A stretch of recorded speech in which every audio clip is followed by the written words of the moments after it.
الحمدللہ رب العالمین والصلاة والسلام علی رسولہ الکریم وعلی آلہ واصحابہ اجمعین اما بعد فاعوذ باللہ من الشیطان الرجیم بسم اللہ الرحمن الرحیم رب اشرح لی صدری ویسر لی امری واحلل عقدۃ من لسانی یفقہوا قولی۔ السلام علیکم ورحمۃ اللہ وبرکاتہ۔ آج ہم جو سورہ پڑھنے جا رہے ہیں وہ ہے سورہ عصر۔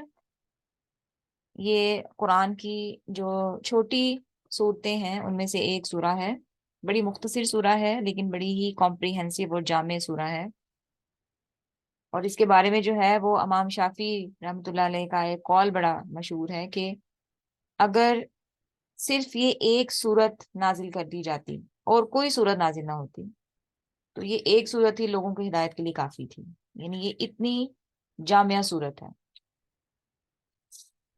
تو اس کو ہم سٹارٹ کرتے ہیں آج۔ بسم اللہ الرحمن الرحیم۔ والعصر، قسم ہے زمانے کی۔ عصر کا جو ہے ہم لفظی مطلب ہی سمجھ لیتے ہیں۔ عصر کا مطلب ہوتا ہے کسی چیز کو نچوڑ لینا یا کسی چیز کو کھینچ لینا۔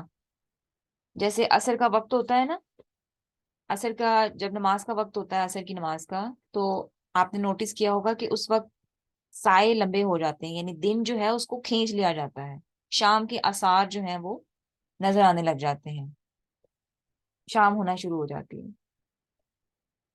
تو یہاں پہ عصر زمانہ جو ہے اس کی قسم کھائی ہے اللہ تعالیٰ نے۔ اور جیسے کہ میں نے پہلے بتایا کہ قسم کھانے کا ایک مقصد ہوتا ہے، وہ کیا مقصد ہوتا ہے کہ آگے جو بات کی جا رہی ہے اس پر زور دیا جائے۔ یہاں قسم کھائی جا رہی ہے وقت کی، زمانے کی، کہ زمانے کی تاریخ اٹھا کر دیکھ لیں، لوگ آئے اور چلے گئے، یعنی ہمارے ہاتھ سے جو وقت ہے نا وہ اس طرح پھسلتا ہے اور ہم اس کو روک بھی نہیں سکتے۔ اس دنیا میں کوئی بھی جو ہے وہ ہمیشہ کے لیے نہیں رہا، ٹھیک ہے۔ ان الانسان لفی خسر، تو اس قسم کے بعد اللہ تعالیٰ نے اگلی بات کیا ہے جو کہ جواب القسم ہے، ان الانسان لفی خسر، بے شک انسان خسارے میں ہے۔ یعنی وہی بات کہ انسان خسارے میں کس طرح ہے کہ وقت اس کے ہاتھ سے پھسلتا جا رہا ہے اور اس کو اس بات کا پتہ ہی نہیں ہے، اس کو ہوش ہی نہیں ہے۔ خسارے میں جو ہے وہ کون لوگ ہیں، اس کو ہم ایک مثال سے سمجھتے ہیں۔ جیسے برف کا ایک بلاک ہو، آپ اس کو جو ہے نا فریزر سے نکال کے اگر آپ باہر رکھ دیں تو وہ پگھلنے لگے گا، آہستہ آہستہ آہستہ آہستہ پگھلتے پگھلتے پگھلتے پگھلتے پھر ایک بالآخر ایک وقت ایسا آئے گا جب وہ بالکل پانی بن جائے گا، یعنی اس برف کے بلاک کا وجود جو ہے وہ ختم ہو جائے گا۔ تو جو زندگی کی جو مدت ہے نا جو انسان کو دی گئی ہے وہ برف کے گھلنے کی طرح ہے، یعنی کہ برف کے گھلنے کی طرح تیزی سے گزر رہی ہے۔ اس کو اگر ہم ضائع کر دیں گے یا غلط کاموں میں صرف کر دیں گے تو یہی انسان کا خسارہ ہے۔ ایک دوسری مثال اس کی لیتے ہیں، جیسے ایگزامینیشن ہال میں اگر کوئی اسٹوڈنٹ بیٹھا ہے، اس کو 3 گھنٹے کا وقت دیا گیا ہے کہ آپ نے یہ پیپر سالو کرنا ہے۔ اب وہ 3 گھنٹے اپنا پیپر سالو کرنے کی بجائے اگر وہ کسی اور کام میں وہ وقت گزار رہا ہو تو کمرے میں جو گھڑی لگی ہوتی ہے نا اس کی طرف اشارہ کر کے کہا جائے کہ یہ جو گزرتا ہوا وقت ہے یہ بتا رہا ہے کہ تم اپنا نقصان کر رہے ہو۔ تو اسی طرح اللہ تعالیٰ جو ہے ہمیں یہ بات سمجھا رہے ہیں کہ یہ جو گزرتا ہوا وقت ہے نا یہ بتا رہا ہے کہ تم خسارے میں ہو، تم اپنا نقصان کر رہے ہو۔ اور نفع میں جو ہے ظاہر ہے وہی اسٹوڈنٹ ہوگا جو ہر لمحہ اس وقت کا، اس لمیٹڈ ٹائم کا جو ہر لمحہ ہے وہ اپنا پیپر سالو کرنے میں لگا رہا ہے، کامیاب تو پھر وہی ہوگا نا، ٹھیک ہے۔ تو یہاں پہ زمانے کی قسم کھا کے کہا گیا ہے کہ انسان خسارے میں ہے، لیکن پھر آگے جو ہے ایک ایکسیپشن بتا دی اللہ تعالیٰ نے کہ ویسے تو ہر انسان خسارے میں ہے، پوری نوع انسانی، لیکن کچھ لوگ ایسے ہیں جو خسارے میں نہیں ہوں گے۔ وہ کون سے لوگ ہیں؟ إِلَّا الَّذِينَ آمَنُوا وَعَمِلُوا الصَّالِحَاتِ وَتَوَاصَوْا بِالْحَقِّ وَتَوَاصَوْا بِالصَّبْرِ، سوائے ان کے جو ایمان لائے اور کرتے رہے نیک عمل اور آپس میں تلقین کرتے رہے حق کی اور آپس میں تاکید کرتے رہے صبر کی۔ یہ ایک بڑی ڈیٹیل آیت ہے تو چھوٹی سی، لیکن اس کو ہم ذرا ڈیٹیل میں دیکھتے ہیں، ٹھیک ہے. اللہ مگر، الذین وہ لوگ، آمنو جو ایمان لائے. اب ایمان کو جو ہے نا ہم پہلے سمجھ لیتے ہیں.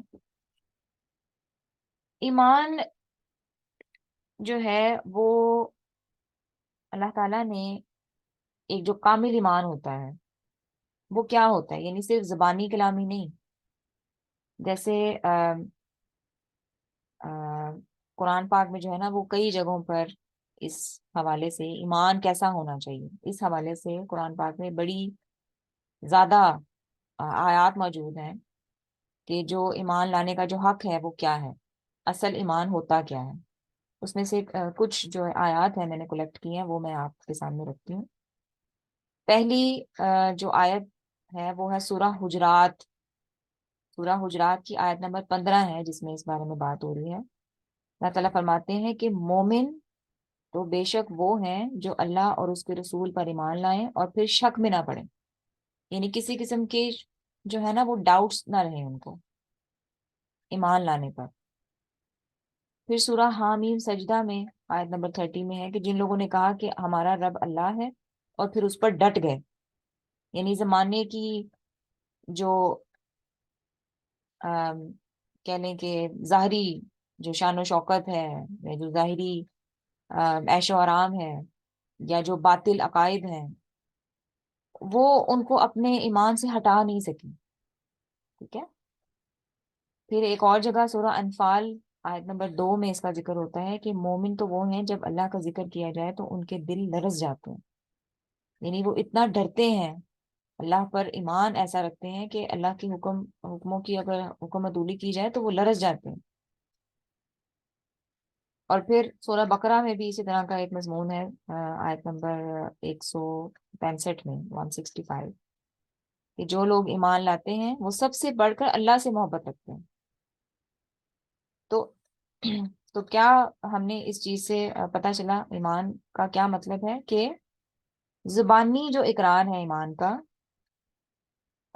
وہ زبانی جو اقرار کر لینا زبان سے کہ میں ایمان لایا، تو وہ وہ ضروری نہیں، وہ آ، جو ہے وہ میٹر نہیں کرتا جب تک آپ دل سے ایمان نہ لائیں، یعنی دل سے جو ہے وہ اس بات کو نہ مانیں.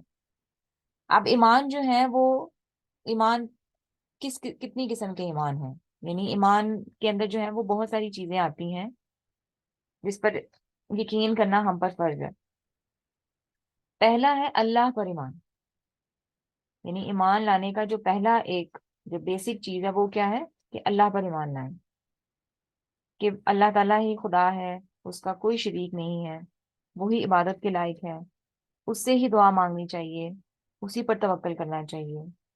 غیر اللہ آ، کی طرف جو ہے وہ غیر اللہ سے دعا نہیں مانگنی چاہیے، یا ان کی جو ہے وہ ماتھا نہیں ٹیکنا چاہیے وہاں، یا ان کو کسی قسم کا اللہ تعالیٰ کی کسی صفت میں ان کو شریک نہیں کرنا چاہیے. جو اللہ حکم دے اس کی اطاعت کرنی چاہیے، جس سے منع کر دے اس سے رک جانا چاہیے، کیونکہ وہ دیکھنے والا ہے، وہی سننے والا ہے. اور عمل، ظاہری عمل تو کیا ہم پیچھے پڑ چکے ہیں کہ وہ ہماری نیتیں جو ہیں وہ ان کو بھی جاننے والا ہے، ہم کوئی چیز اس سے چھپا نہیں سکتے. تو یہ ایمان جو ہے اللہ پر ایمان، یہ اگر ہمارے دل میں بیٹھ جائے، ایسا پختہ ایمان جس طرح ایمان لانے کا حق ہے اس پر، تو معاشرے کی بہت ساری برائیاں تو خود بخود ہی ختم ہو جائیں گی. اس کے بعد جو دوسری کائنڈ ہے، جو دوسری ٹائپ ہے ایمان کی، وہ ہے رسولوں پر ایمان. اللہ نے جو رسول بھیجے ہیں، انبیاء بھیجے ہیں، ان پر ایمان، یعنی اس بات پر ایمان لانا کہ رسول جو ہیں وہ اللہ کی طرف سے بھیجے ہوئے رہنما ہیں، اور وہ جس چیز کی تعلیم دے رہے ہیں وہ اللہ کی طرف سے ہے. اور اسی میں جو ہے وہ پھر ملائکہ پر یقین رکھنا، جو فرشتے ہیں، پھر اللہ کی جو کتابیں ہیں ان پر ایمان لانا، یہ سارا کچھ جو ہے وہ اس کے اندر اسی میں آتا ہے، اسی کیٹیگری میں. اس کے بعد جو تیسری کیٹیگری ہے، جو تیسری ٹائپ ہے، وہ ہے ایمان بالآخرہ، کہ آخرت کو ماننا، کہ انسان کی جو موجودہ زندگی ہے وہ پہلی اور آخری زندگی نہیں ہے، بلکہ مرنے کے بعد بھی انسان نے دوبارہ زندہ ہونا ہے، اس نے اپنے اعمال کا حساب دینا ہے. جزا اور سزا کا معاملہ ہونا ہے، جنت دوزخ ہیں، تو ایمان بالآخرہ جو ہے وہ آخرت پر یقین ہے۔ تو ایمان کی کتنی ٹائپس ہوگی؟ اللہ پر ایمان، اس کے رسولوں پر ایمان، ملائکہ پر ایمان، اس کے فرشتوں پر ایمان، اس کی کتابوں پر ایمان، اور ایمان بالآخرہ یعنی آخرت پر ایمان۔ تو جب تک یہ سارے ایمان جو ہیں کولیکٹیولی ہمارے دل میں نہیں ہیں، تب تک ایمان کمپلیٹ نہیں ہے۔ کسی ایک چیز کا بھی انکار جو ہے وہ پھر ایمان والا شخص نہیں ہے، اس کے دل میں کجی ہے۔ دوسری جو بات کی گئی ہے وہ ہے وَعَامِلُ الصَّالِحَاتِ، یعنی نیک عمل کرنا۔ ایمان کے فوراً بعد جو ہے وہ عمل صالح کا ذکر آتا ہے۔ یہ آپ نے اکثر نوٹ کیا ہوگا جب آپ قرآن پڑھیں گے نا، تو جہاں پہ بھی یہ بات آتی ہے نا اِلَّا الَّذِينَ آمَنُوا وَعَمِلُوا الصَّالِحَاتِ، ان دونوں کا ذکر جو ہے نا وہ اکٹھا آتا ہے کہ جو لوگ ایمان لائے اور نیک عمل کیے۔ اس کا کیا مطلب ہے؟ یعنی ایمان جو ہے وہ آپ ایمان تو لے آئے، آپ نے کہہ دیا کہ ہاں جی میں اللہ پر ایمان لاتا ہوں، میں رسولوں پر ایمان لاتا ہوں، میں انبیاء پر جو اس کی کتابیں ہیں اس پر ایمان لاتا ہوں، ملائکہ پر ایمان لاتا ہوں، آخرت پر بھی ایمان لاتا ہوں۔ لیکن صرف زبان سے کہہ دینا کافی نہیں ہے، آپ کا عمل جو ہے نا وہ بھی یہ شو کرے کہ ہاں واقعی آپ واقعی سچے دل سے ایمان لے کر آئے ہیں۔ یہ بغیر عمل کے جو ایمان ہے نا وہ محض ایک دعویٰ ہی ہے، کہ اگر آپ جو ہیں وہ زبان سے تو اقرار کر رہے ہیں ایمان کا، لیکن آپ کا عمل جو ہے وہ اس کے خلاف ہے، اللہ اور اس کے بتائے رسول کے جو بتائے ہوئے اصول ہیں ان کے خلاف آپ چل رہے ہیں، تو پھر ایسے ایمان کا تو کوئی فائدہ نہیں ہے۔ آپ کا ایمان جو ہے وہ پھر خالص ایمان تو نہ ہوا۔ اب اس کی مثال لیتے ہیں، جیسے ایک آدمی ہے وہ شراب بیچتا ہے، شراب کا کاروبار کرتا ہے، ٹھیک ہے، تو اس کا جو بزنس ہے وہ حرام ہے۔ وہ بے شک وہ جتنی مرضی جو ہے دلیلیں دیتا رہے کہ میں خود تو نہیں پیتا نا، میں تو صرف بیچتا ہی ہوں، خرید و فروخت کرتا ہوں، لیکن حرام ہے، اللہ تعالیٰ کے حکم کے خلاف جا رہا ہے، وہ بیچ رہا ہے دنیا میں اور شراب نوشی عام کر رہا ہے، تو پھر وہ اس میں شامل ہی ہے نا، وہ خود بے شک نہ پیے تو خود بھی پی لے پھر۔ تو بہرحال اگر اگزامپل میں دینے لگی تھی کہ اگر کوئی شراب کا کاروبار کرتا ہے جو کہ ظاہر حرام ہے، لیکن جب وہ کھانا کھانے بیٹھے تو وہ حلال فوڈ جو ہے وہ حلال فوڈ اس کو چاہیے، تو یہ کلیش ہے، یہ ایک کال اور فعل کا تضاد ہے کہ ایک طرف جو ہے وہ آپ حرام سورس سے کما رہے ہیں اور وہ جو آپ کھا رہے ہیں، جو آپ کا رزق ہے وہ بھی حرام ہے، تو یہ جو حرام کا فوڈ ہے تو پھر آپ یہ بھی کھا لیں، تو وہ بھی تو حرام کھا ہی رہے نا، تو یہ بھی کھا لیں۔ تو خسارے سے بچنے کے لیے ان دو صفات کا ہونا جو ہے وہ بہت ضروری ہے، یعنی ساتھ ساتھ ہونا ضروری ہے کہ آپ جب کہہ رہے ہیں کہ میں ایمان لایا تو اس پر آپ کو عمل بھی کرنا پڑے گا، اور عمل کیا کیسے کرنا ہے کہ اللہ اور اس کے رسول نے اور جو کتابوں میں جو حکم دیا گیا ہے وہ آپ مانیں، اس کو اپنے عمل سے شو کریں۔ اگلی دو صفات کیا ہیں؟ وتواصوا بالحق کی وتواصوا بالصبر، یعنی حق کی نصیحت کرنا اور صبر کی تلقین کرنا۔ جو لوگ بھی ایمان لائے ہیں اور عمل صالح بھی کرتے ہیں، اب آگے جو ہے نا ان کی فردر دو ڈیوٹیز ہیں کہ ایک دوسرے کو حق کی تلقین کریں اور صبر کی تلقین کریں۔ یہ نہیں کہ خود جو ہے وہ بس نیک بن کے بیٹھ گئے اور معاشرے میں کیا ہو رہا ہے یا ارد گرد اگر کوئی برائی ہے تو اس کو روکے نا، نہیں، اب خالی یہ سوچ لینا کہ میں تو ٹھیک ہوں نا، میں تو کوئی غلط کام نہیں کر رہا نا، میں تو کوئی گناہ نہیں کر رہا، میں تو اللہ کی عبادت بھی کرتا ہوں، میں 5 وقت کی نماز بھی پڑھتا ہوں، میں روزے بھی رکھتا ہوں، میں خیرات بھی کرتا ہوں، میں کوئی حرام کام نہیں کرتا، یہ کافی نہیں ہے دنیا میں، مطلب جو چل رہا ہے چلنے دو، نہیں، بلکہ اجتماعی طور پر ایک مومن اور صالح معاشرہ وجود میں آنا چاہیے۔ یہ ہر ایمان والے انسان کا یہ فرض ہے اس پر۔ اور حق جو ہے نا اس کی بھی دو اقسام ہیں۔ پہلا، امر بالمعروف و نہی عن المنکر، یعنی اچھے کام کا حکم دو اور برے کام سے منع کرو، سیدھی اور سچی بات کریں، عدل و انصاف کی بات کریں، چاہے وہ بات عقیدے کے متعلق ہے یا چاہے وہ دنیا کا کوئی معاملہ ہے، تو آپ نے جو ہے وہ سیدھی سچی بات کی جو ہے وہ آپ نے دوسروں کو تلقین کرنی ہے۔ اور دوسرا جو حق ہے، دوسری کیٹیگری کیا ہے؟ کہ جس کا ادا کرنا، وہ حق جس کا ادا کرنا انسان پر واجب ہے، چاہے وہ اللہ کا حق ہے چاہے وہ بندوں کا حق ہے۔ اور اللہ کے حقوق میں کیا ہے؟ آپ جو ہے اس کے دین کو قائم کریں، یہ اللہ کا سب سے بڑا حق ہے ہم پر۔ اور ہمارا زندگی میں آنے کا مقصد بھی یہی ہے۔ ہمارا زندگی میں آنے کا مقصد یہ نہیں ہے کہ ہم پیدا ہوئے، پھر ہم بڑے ہو گئے، پھر ہم یونیورسٹی سے ہم نے ڈگری لے لی، پھر ہم اچھی جاب کرنے لگ گئے، یا پھر ہماری شادی ہو گئی، ہم نے بچے پیدا کر لیے، اس کے بعد پھر ہم جو ہے وہ ہمیں موت آ گئی، ہم مر گئے۔ نہیں، یہ ہماری زندگی کا مقصد نہیں ہے۔ ٹھیک ہے، اس دنیا میں رہنے کے لیے یہ سارے کام جو ہیں وہ ساتھ ساتھ چلتے ہی ہیں، ظاہر ہے سروائیو کرنے کے لیے ایک آزمائش بھی ہے، لیکن جو ہمارا اس دنیا میں آنے کا جو مین مقصد ہے، جو اللہ تعالیٰ نے ہمیں مقصد دے کے بھیجا ہے، وہ ہے اس کے دین کو قائم کرنا، اور یہ ہم سب پر فرض ہے کہ اس کو جو ہے ہم اس میں کوشش کریں۔ تو لہٰذا ایک دوسرے کو نصیحت کرنے کا مطلب کیا ہوا کہ اہل ایمان کا معاشرہ ایسا نہ ہو کہ اس میں باطل اور مشرکانہ جو عقائد ہیں وہ سر اٹھا رہے ہیں، حق کے خلاف کام ہو رہے ہیں، لیکن آپ جو ہیں وہ بس خاموشی سے بیٹھ کے تماشا دیکھتے رہیں۔ نہیں، بلکہ اس کے خلاف آپ کو آواز اٹھانی ہے۔ ہمارے ایک استاد ہیں، بڑی اچھی بات کرتے ہوتے ہیں کہ جب تک اگر ہم صحیح دین کو یا صحیح بات کو اگر ہم نہیں پھیلائیں گے، یا صحیح بات کو ہم نہیں بتائیں گے لوگوں کو، اور صرف بس اپنے تک ہی رکھیں گے، تو ایک وقت ایسا آئے گا جب غلط چیز کو یا غلط دین کو یا جو بدعات ہیں دین میں، جو ہم نے من گھڑت چیزیں بنا لی ہیں لوگوں نے، اسی کو ہماری نسلیں آنے والی اسی کو صحیح دین سمجھ بیٹھیں گی کہ یہی اصل دین ہے، اگر ہم نے اصل دین جو ہے وہ نہ بتایا۔ بدعات یا جو باطل عقائد ہیں، اگر ہم نے ان کی نفی نہ کی، اس کے خلاف ہم نے اگر جو ہے وہ نعرہ تکبیر بلند نہ کیا، اگر ہم نے اس کے خلاف کوئی قدم نہ اٹھایا، اور غلط بات کرتے ہوئے اگر لوگ نہیں گھبراتے، تو ہم حق کی بات کرتے ہوئے کیوں گھبراتے ہیں؟ اگر وہ نہیں ڈر رہے غلط بات کرتے ہوئے، ہم صحیح بات کرتے ہوئے کیوں گھبراتے ہیں؟ اب جیسے اس کی ایک مثال ہے اس بات کی کہ ہم پر فرض ہے یہ غلط چیز جو ہو رہی ہے اس کو روکا جائے، نہیں تو ہم جتنے مرضی نیک ہوں انفرادی طور پر، اللہ کا عذاب جو ہے پھر ہم بھی اس سے بچ نہیں سکیں گے۔ اس کی ایک مثال میرے مائنڈ میں آ رہی ہے، سورہ بقرہ میں واقعہ آتا ہے یہ بنی اسرائیل کا، کہ ان کو مچھلیاں پکڑنے سے منع کیا گیا تھا ہفتے والے دن، اللہ تعالیٰ کا حکم تھا کہ ہفتے کو آپ نے مچھلیاں نہیں پکڑنی، ٹھیک ہے؟ تو وہ کیا کرتے تھے؟ لالچ میں آ گئے، ظاہر ہے۔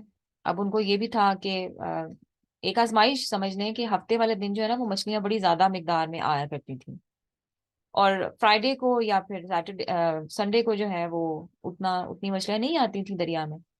تو انہوں نے کیا کرنا شروع کر دیا کہ انہوں نے فرائیڈے کی جو شام ہوتی تھی نا، اس میں انہوں نے جال بچھا دینا دریا میں مچھلیوں کے لیے، اور اس اتوار کو جو ہے انہوں نے مچھلیاں جو ہے وہ جال نکال لینا، تو اس میں مچھلیاں پھنسی ہوتی تھیں، ٹھیک ہے؟ تو اب یہاں پہ جو لوگ یہ کام کر رہے تھے وہ تو خیر کر ہی رہے تھے، لیکن اس میں کچھ لوگ ایسے بھی تھے جنہوں نے یہ نہیں کیا، لیکن انہوں نے منع بھی نہیں کیا، جو یہ کام کر رہے تھے ان کو منع بھی نہیں کیا۔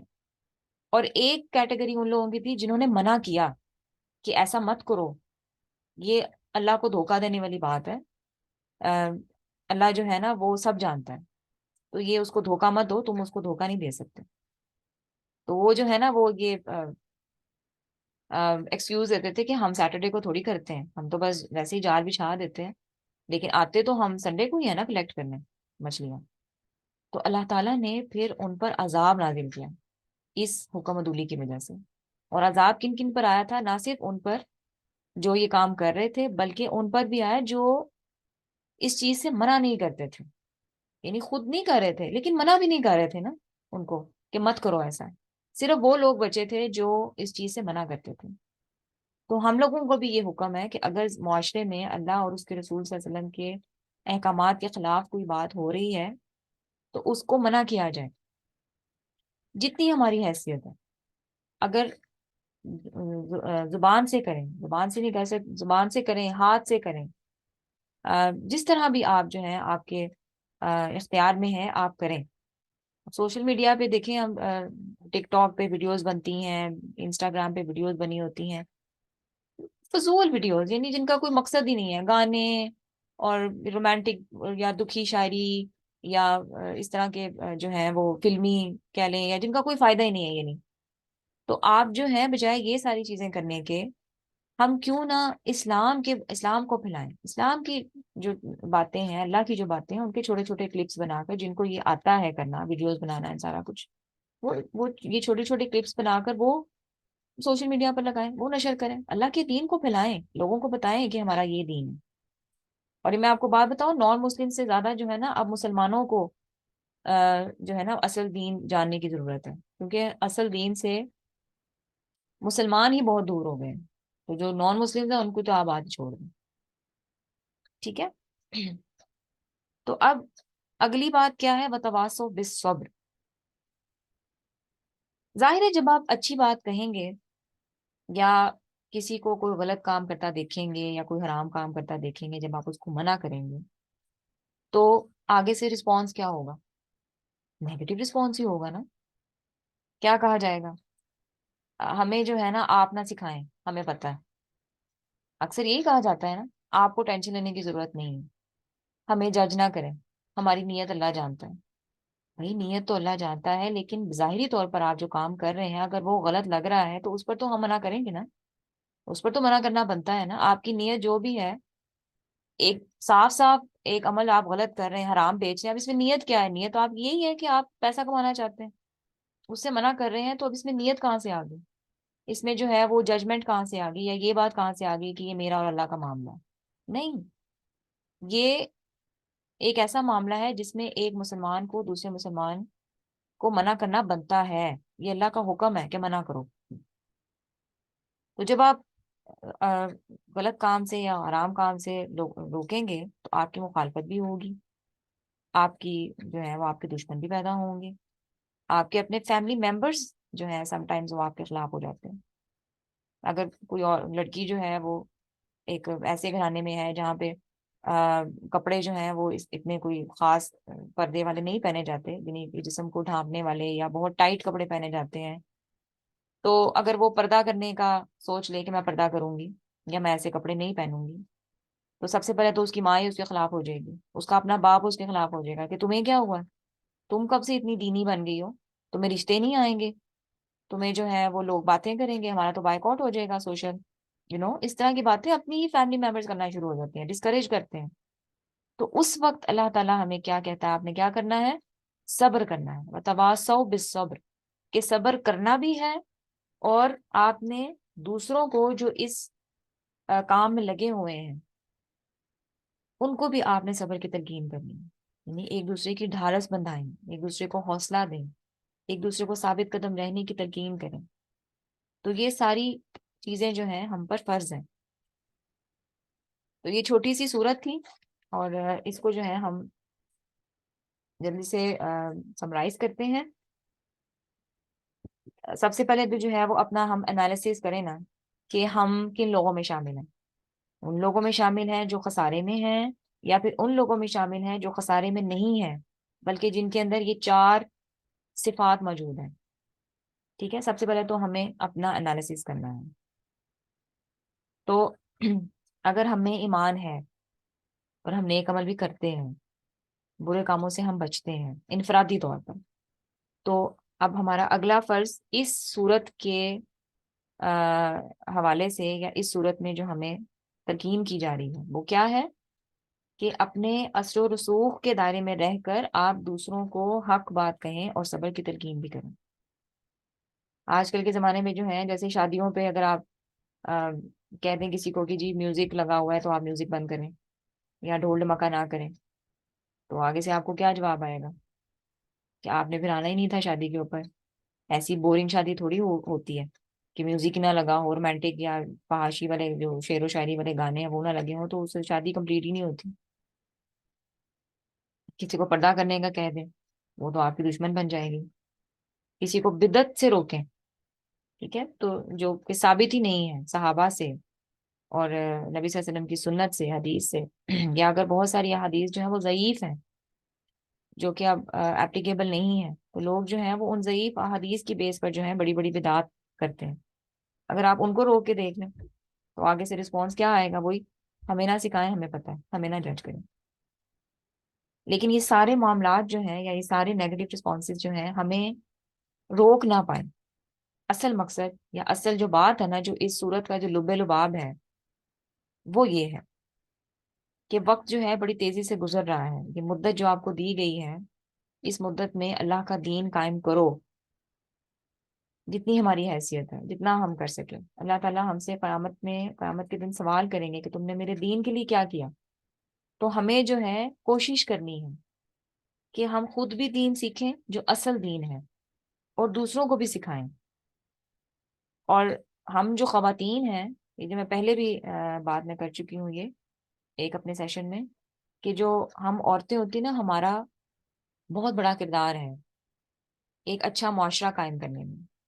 بے شک ہم باہر جا کے مردوں کی طرح دعوت نہیں دے سکتی اس طرح سے، لیکن یہ کہ اپنے گھر میں بیٹھ کر جو ہمارا ایک حلقہ اختیار ہے، جو ہمارے بچے ہیں، جو ہمارے فیملی فرینڈز ہیں، ہم ان کو تو جو ہے وہ صحیح بات سکھا سکتے ہیں نا۔ لیکن اس کے لیے پہلے ضروری کیا ہے کہ آپ خود سیکھیں، پہلے خود سیکھیں، پھر دوسروں کو سکھائیں۔ کیونکہ آج کل کے جو بچے بھی ہیں نا، وہ بڑے کہہ لیں کہ سوال بہت کرتے ہیں، کہ وہ والا زمانہ گیا کہ بس یہ کہہ دیا کہ اس چیز کو کرو تو وہ کر لیتے ہیں بغیر سوال کیے۔ اب جو ہے بچے سوال کرتے ہیں کہ نماز کیوں پڑھیں، قرآن کیوں پڑھیں، کیا ہوگا اس سے، ہمیں کیا فائدہ ہے اس سے؟ تو اگر سوال کا جواب ہی نہیں ہوگا ہمارے پاس، تو ہم ان کو کیا جواب دیں گے؟ ان کے دل میں جو ہے وہ پھر اسلام سے دوری ہی آئے گی نا۔ پھر جو باطل عقائد ہیں یہ سوشل میڈیا کے تھرو جو ہے وہ ان کے دماغوں میں، ان کے دلوں میں گھس جائیں گے، اور پھر وقت ایسا نکل جائے گا کہ پھر ہمارے انڈر میں نہیں رہیں گے، پھر ہم ان کو چینج نہیں کر سکیں گے۔ تو اس وجہ سے یہ ہم لوگوں پر بڑی ذمہ داری ہے۔ اور اگر ہم اپنے گھر میں دین کو قائم کر دیں گے تو سمجھیں کہ پورے معاشرے میں دین قائم ہو گیا، ہر گھر میں جو ہے دین قائم ہو گیا، تو پورا معاشرہ دین پہ چلے گا پھر۔ اور یہی نسل جو ہے جب باہر نکلے گی تو ان کو اپنی حدود کا پتہ ہوگا کہ یہ چیز جو ہے صحیح ہے، یہ چیز غلط ہے۔ پھر آپ کو ان کے پیچھے پیچھے جانے کی ضرورت نہیں ہے۔ ان کی بیس اگر اسٹرانگ ہوگی تو دنیا میں جو ہے وہ کامیاب ہوں گے، اور آخرت میں بھی کامیاب ہوں گے۔ ٹھیک ہے؟ تو اس بڑی ہی شارٹ لیکن کمپریہنسو سورہ کا جو ہے وہ یہاں پر اختتام ہوا۔ اللہ تعالیٰ ہمیں قرآن کو سمجھنے کی، اس پر عمل کرنے کی، اور اس کے ساتھ جڑنے کی، صحیح معنوں میں اس کا جو حق ہے ادا کرنے کی توفیق عطا فرمائے۔ تو انشاءاللہ اگلی جو صورت ہے سورہ ہمزہ، اس کے ساتھ جو ہے دوبارہ سے ہم حاضر ہوں گے۔ اپنا بہت خیال رکھیے گا۔ تو انشاءاللہ آپ سے جو ہے وہ کل ملاقات ہوگی۔ ٹھیک ہے؟ سبحانک اللہم و بحمدک، نشہد ان لا الہ الا انت، نستغفرک و نتوب الیک۔ جزاکم اللہ خیرا کثیرا۔ السلام علیکم ورحمۃ اللہ وبرکاتہ۔